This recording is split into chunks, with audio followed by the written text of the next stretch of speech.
Un saludo muy grande, ¿cómo les va? Realmente la situación en la que está atravesando el mundo y el país en particular nos tiene en nuestras casas, ¿verdad? Pensando las formas más adecuadas para poderles trasladar la información y este va a ser el caso, ¿verdad? Eh, Creo que semana a semana hemos ido construyendo nuestro aprendizaje de formas distintas, hemos pasado por distintos documentos, distintos materiales, como ya se habrán dado cuenta, a Juan Fernando Porres le gusta el pensamiento complejo y la integración. Por lo tanto, no creo en la mediación del aprendizaje solo como un traslado o envío de materiales, sino el cómo eso nos hace construir y generalizar nuestra profesión y nuestro trabajo diario. Hoy quiero platicarles un poquito, voy a intentar hacer unos 2 o 3 videos que se los voy a cargar gradualmente y por eso empiezo de una vez, ¿verdad? Eh, para la información que necesitamos ir teniendo es vital el cómo nosotros condensamos la información. Por eso es que cuando ponía la aclaración en cuál es el sentido de las chifladuras y hacia dónde me gustaría que fueran, pues ese es el camino, que nuestro trabajo sea integrativo, ¿verdad? Y que podamos ir construyendo aprendizaje. Para la clase del 28 de marzo, para mí era importante que ustedes supieran cómo existen 13 principios fundamentales para el tratamiento efectivo en las adicciones. Y esto va a ir muy aunado a todo lo que hemos estado leyendo y a todo lo que vamos construyendo. Si bien es cierto, para la dependencia o la codependencia de cualquier cosa, implica el sentido más amplio de cómo me siento yo por dentro. Y ese sentirme por dentro implica aceptación, conocimiento, entereza, validación, concentración, incluso con las adicciones más profundas. Obviamente nuestro trabajo tiene que ver con ese ser interno y esa construcción interna que cada una de las personas hacemos propiamente. Es decir, como lo dije en la clase número 1, todos tenemos más de alguna adicción. Es decir, todos hemos presentado algún cuadro o alguna característica que nos hace ser dependientes o codependientes de algo o de alguien. También ya como en la clase 3 les hablaba, ¿verdad? Y es un discurso que se me escucha a mí frecuentemente cuando hablo del pensamiento, el sentimiento y la acción.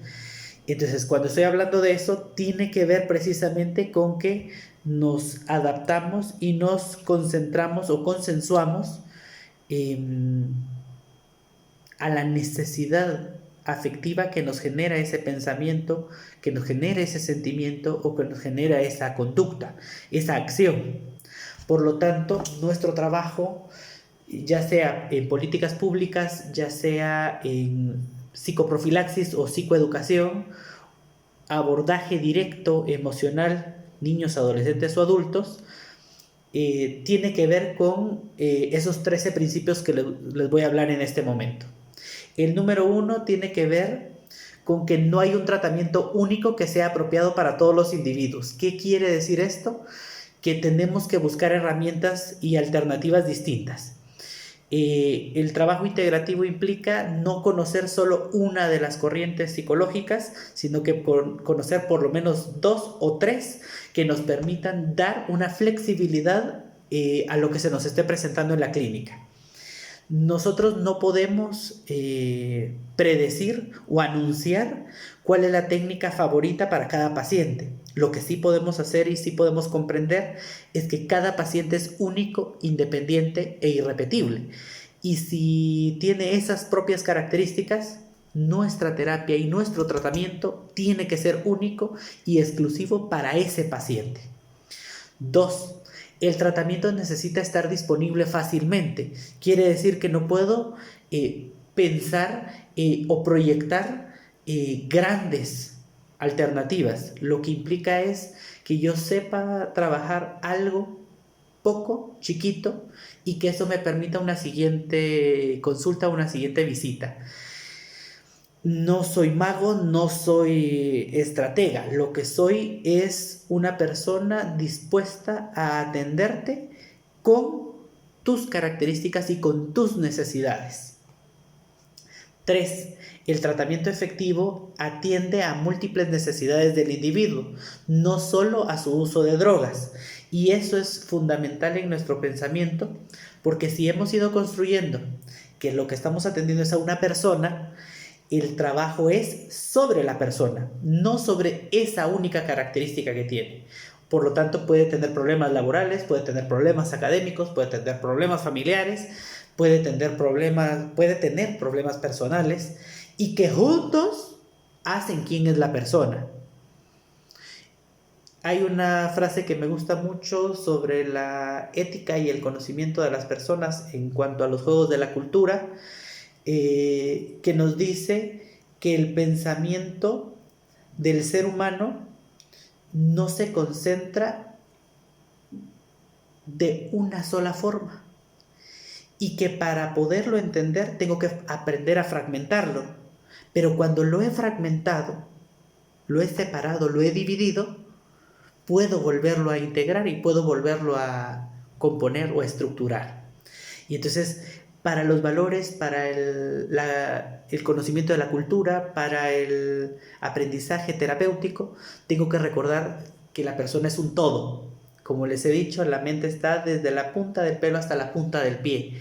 Y eso implica que nosotros trabajemos con su todo. Sé que no es fácil, sé que no es lo más sencillo del mundo. De hecho, ¿verdad? Es una de las carreras que implica mucho análisis crítico y mucho juicio y mucho temple para poderlo entender. Número 4. Un plan de tratamiento y de servicios individual debe ser continuamente evaluado y modificado cuando se considere necesario para asegurarse que el plan atiende las necesidades de cambio de la persona. Es decir, nosotros vamos a trabajar nuestras hojas de evolución, pero estas hojas de evolución tienen que ser sistemáticas. Cuando hemos nosotros llevado el curso de sistemas de psicoterapia, lo que implicaba era aprender a sistematizar de acuerdo a cada una de las corrientes, a cada una de las técnicas. Si nosotros hemos aprendido 1, 2, 3 formas distintas de intervención, lo que hacemos es redactar y enunciar cuál es nuestro plan y cuáles son nuestros pasos a seguir. Si nosotros logramos hacer eso, es decir, estructurar los pasos del plan terapéutico, nuestra hoja de evolución tiene que tener un inicio, un intermedio y un final. Y en ese camino, a lo largo de las sesiones, nosotros podemos evaluar, estructurar y evidenciar cada vez que nosotros notamos algo distinto. Cada vez que nosotros notamos que sí funciona lo que estamos haciendo o lo que ellos están haciendo, y cómo ese trabajo nos colabora y les colabora. 5. Permanecer en tratamiento durante un adecuado periodo de tiempo es crítico para la efectividad del tratamiento. Eso quiere decir, como en algún momento lo pudimos haber visto ya antes, que tiene que pasar por fases. Y entonces, ¿verdad? Yo insisto que las fases son: fase inicial, pues tiene que ver con el rapport y la empatía. Nos dijeron que eso era el primer día, pero tiene que durar de 2 a 3 meses. El que la persona en realidad confíe en nosotros y que logre generar un vínculo y una relación constante que le haga sentir seguridad, porque yo voy a representar esos parámetros de seguridad y de inseguridad que he aprendido en el mundo. Erikson pues hablaría de confianza versus desconfianza, que es originada de la madre, recién nacidos y a los primeros 2 años de vida. Quiere decir que depende de la estructura de donde vengamos y cuál sea nuestra base fundamental familiar, va a ser el gancho mucho más rápido o mucho más lento. Luego es cuando aprendemos a hablar de los vínculos familiares, también reconocemos las características de un padre y una madre presentes o ausentes, de los tipos de personalidades que acompañan y que configuran a la persona, y eso hace que nuestra forma de intervenir en esa fase inicial sea más pronta, oportuna y eficaz, o no. Lo hace ser más despersonalizado, más alejado, menos constante y menos seguro de lo que yo le estoy diciendo. Fase número 2 es regresiva. Sueno muy psicoanalítico, pero tiene que ver con esa regresión, es decir, ese traslado de la información gradual y consensuada de lo que ha estado viviendo a lo largo de su vida, de cómo y cuándo adquirió pensamientos, sentimientos y acciones. Y si estoy hablando de pensamientos, sentimientos y acciones, si hablo del pasado, es totalmente psicoanalítico. Si estoy hablando de pensamientos, pues tiene que ver con el área cognitiva. Si estoy hablando de sentimientos, tiene que ver con el área transpersonal y energética, porque es la parte interna. Y si estoy hablando del área conductual, son conductas, acciones. Número 6, hablaríamos del counseling o la consejería, que puede ser individual o grupal, u otras terapias conductuales. Son componentes críticos del tratamiento efectivo para la adicción. ¿Qué quiere decir esto? Que nosotros tenemos que acompañar los procesos. Una persona adicta no puede ir sola a terapia. Eso no estoy diciendo que ingrese siempre alguien a la terapia. Estoy diciendo que tiene que siempre estar acompañado de. El estar acompañados implica que si el efecto inmediato o la característica inmediata es en un ambiente escolar, pues tengo que involucrar al ambiente escolar. Si es laboral, en el ambiente laboral. Si es familiar, tengo que incluir esos espacios y esos ambientes. Y lo tengo que recordar.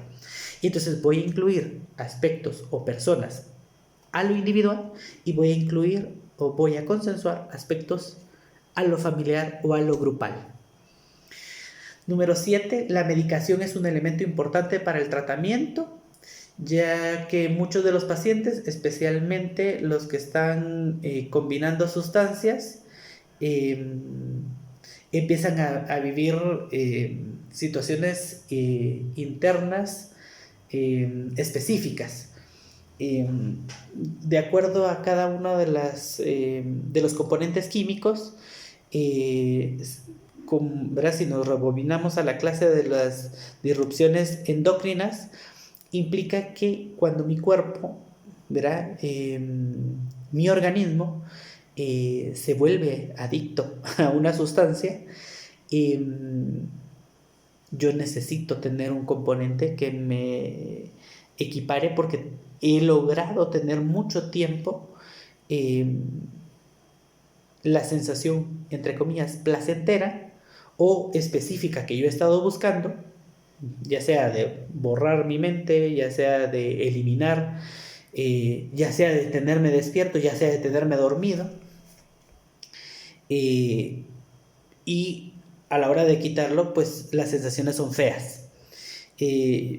Siempre pongo el ejemplo de si a alguien le gusta o ha tomado mucho café a lo largo de cierto tiempo y de repente decide quitárselo, la sensación a veces le duele la cabeza, se sienten mareados, les duele las encías, se sienten muy nerviosos, ¿verdad? Así vamos a hacerlo con el cigarro, y así lo vamos a hacer con el alcohol, y así va a ser con la pornografía, y así va a ser con los procesos eh, de parejas que se han vuelto dependientes o necesarias entre comillas, para poder continuar. Y entonces implica que yo necesito que esté alguien o que esté algo, ¿verdad? Y eso es importante, que lo consideremos, que lo evaluemos.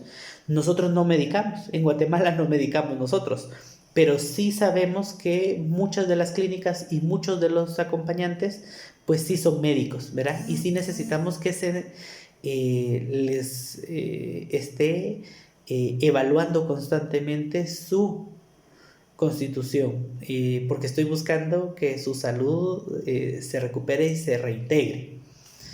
Número 8, los individuos adictos o que buscan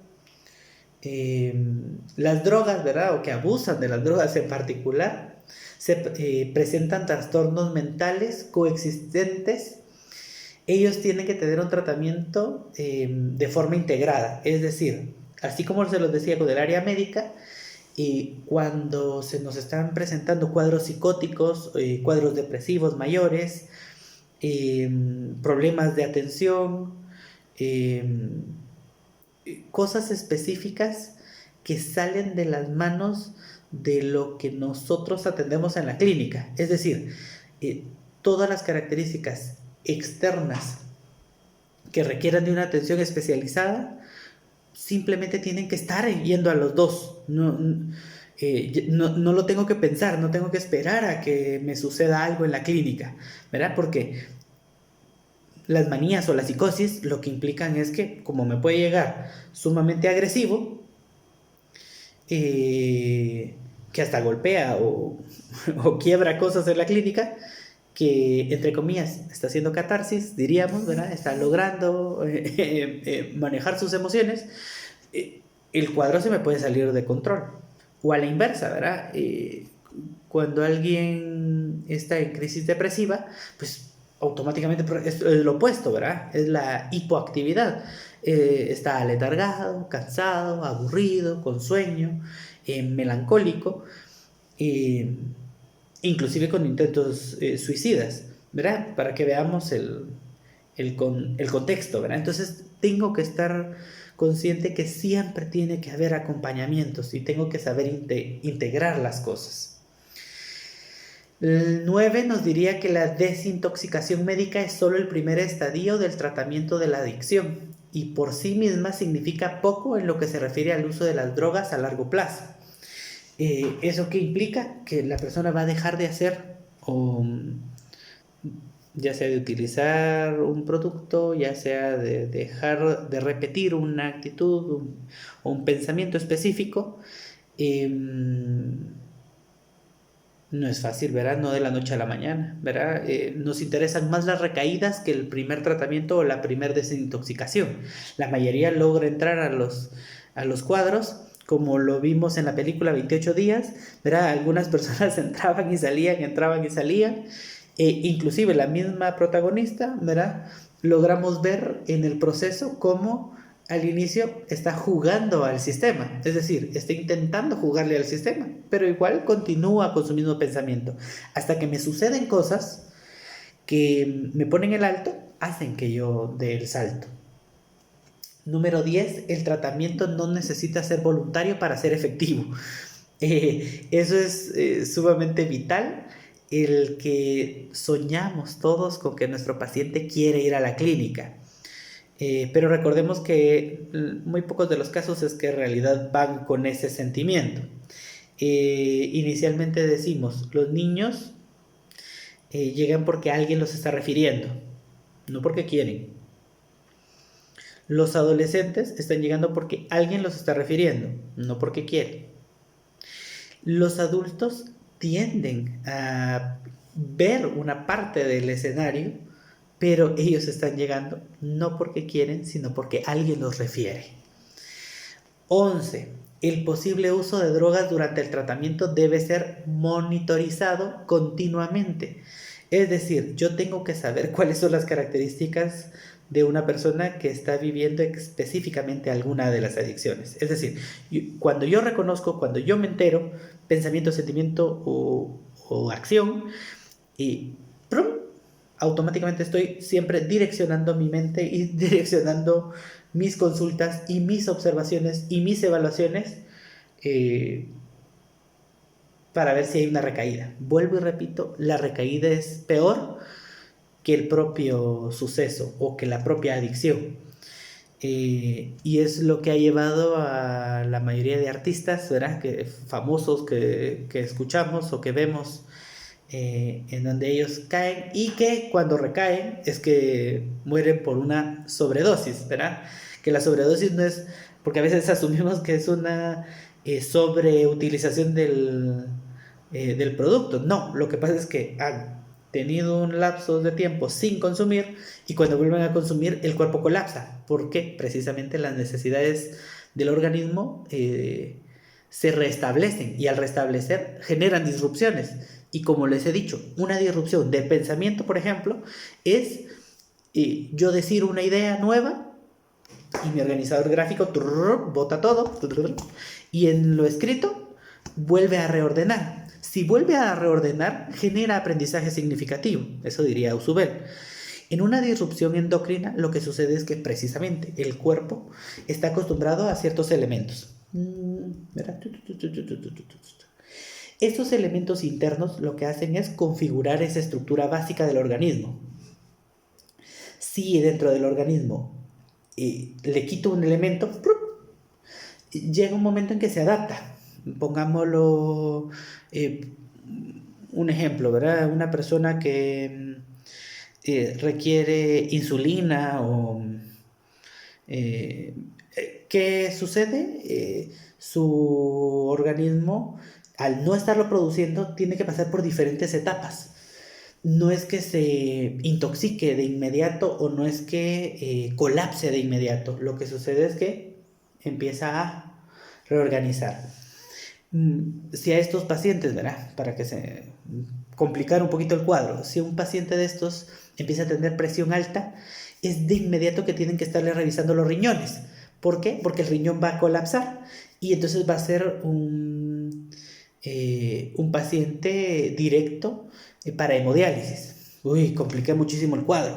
Pero lo importante que veamos es que en el sistema endocrino el cuerpo se adapta. Si es un paciente que sí llega a necesitar la hemodiálisis, el riñón se vuelve aragán y el riñón estar aragán deja de funcionar. Por lo tanto, a partir de ese momento, para el resto de su vida, dependiendo del cuadro, obviamente, va a necesitar la hemodiálisis. Si yo se la quito, colapsa.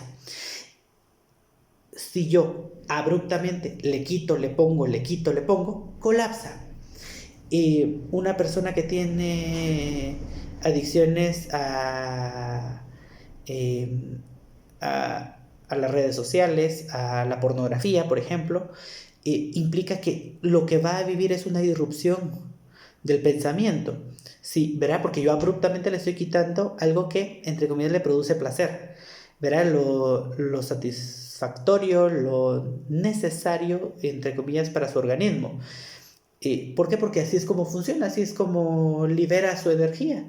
Hay gente que libera su energía cortando cosas, hay gente que libera su energía masturbándose, hay gente que libera su energía o su ansiedad o su estrés, ¿verdad? Busca un elemento que le suple. ¿Qué sucede cuando yo lo quito abruptamente? Se tiene que reorganizar y se tiene que restablecer. Cuando se vuelve a restablecer y le vuelvo a presentar el estímulo, ¿cómo hago para volver a iniciar?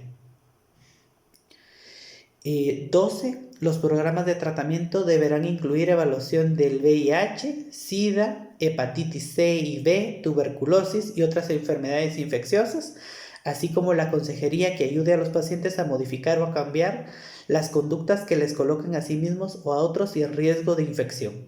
¿Qué implica? Que el estar yo situado en un cuadro adictivo, obviamente de drogodependencia, específicamente, ¿verdad? O de conductas que me han puesto en riesgo, o la combinación de ambos, implica que precisamente hay momentos en donde yo me he puesto en riesgo y puedo complicar el cuadro. Entonces hay muchas más enfermedades y muchas más cosas que están sucediendo a mi alrededor que solo la propia droga que estoy consumiendo. ¿Verdad? Porque qué bonito fuera que yo soy una persona que se quedó encerradito en su casa, ¿verdad? Y que ahí es donde viví todo. Sino más bien que en la ansiedad y en la búsqueda de suplir mis necesidades, automáticamente me pongo en riesgo, ¿verdad? Y entonces las jeringas que utilizo, los cigarros que consumo, la bebida que consumo, las parejas que tengo, eh, así como una computadora que se nos diría, si tú le pones una USB y la estás usando en diferentes lugares, en varios cafés internet, en varios, lo que primero va a tener es un virus. O sea, en cualquier momento lo va a tener. De la misma forma el cuerpo. El ser humano casi que de inmediato va a encontrar. Y sabemos que internamente está teniendo dificultades, ¿verdad? El sistema inmunológico funciona de acuerdo al sistema emocional y entonces está fluctuando de acuerdo a su estado eh, maníaco, ¿verdad? Porque va a oscilar. Y 13, la recuperación de la drogadicción puede ser un proceso a largo plazo y frecuentemente requiere múltiples episodios de tratamiento. Y cuando hablábamos de las fases, ¿verdad? Yo les decía, pasamos a la fase 2, fase regresiva, es decir, hacer mi secuencia y mis saltitos en tiempos. Luego viene una fase de análisis, que es la fase diagnóstica, en donde nosotros podemos como consensuar, interpretar, inferir, diagnosticar. Para el diagnóstico no es sabernos el nombre técnico o científico, es saber explicar qué es lo que le está pasando a la persona, cuáles son sus componentes de riesgo, cuáles son los beneficios que podría tener con un acompañamiento, cuál es el tratamiento efectivo y cuál es el seguimiento que se le tiene que dar. En esa fase pues estamos hablando de 2 a 4 meses, ¿verdad? Y eso implica que consensuadamente pues puede estarse trabajando y entendiendo.